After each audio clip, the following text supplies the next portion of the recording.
The treatment of autism is really important, especially in the early years, because that's when all the wires are happening. The synapses are growing and connections are being made. It's really important to treat it because we want to increase one's quality of life. The difference between just treating and accepting is great. It's great to be accepting in the community as a social member of the community, because it's allowing one to really connect with each other in such an inclusive environment. But that doesn't do much for the individual themselves. So why treatment is important is because it allows us to actually really create an opportunity for that individual to increase skills for their quality of life. Autism is definitely a lifelong, pervasive developmental disability. It's not going to go away, but the best way is to develop coping strategies, develop life skills for that particular person, individual, to adapt to their environment. So treating an adult with autism really needs to start earlier. At the age of 14 in high school, this job coaching and transition planning is tremendously important for the quality of life of an individual with autism. First of all, at the age of 14, research says if you start career planning with the best practice of transition planning, it will help an adult. It will help that transition from that adolescent to adulthood obtain and sustain employment.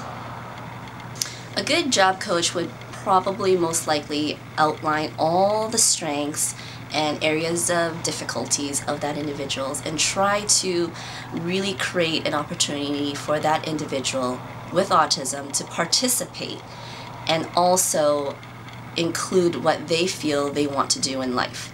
So it's really asking that particular individual, what is it that's meaningful to you?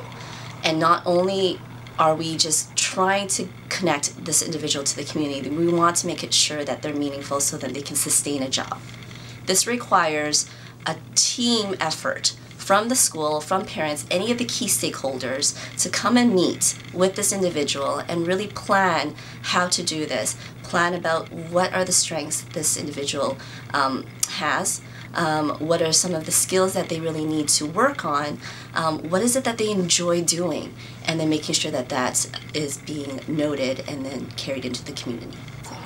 A lot of the jobs that are available right now for young adults with autism or any developmental disabilities are very simple jobs, such as shredding or dog walking, and there's nothing wrong with that, but they're very simple. That doesn't require that individual to interact a lot with other people.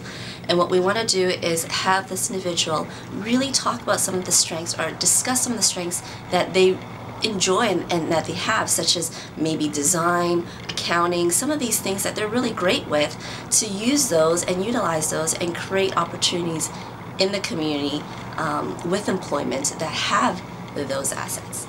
What that would look like in the workplace is really having an adaptation to a training curriculum, such as we have an adaptation here in schools for curricular activities.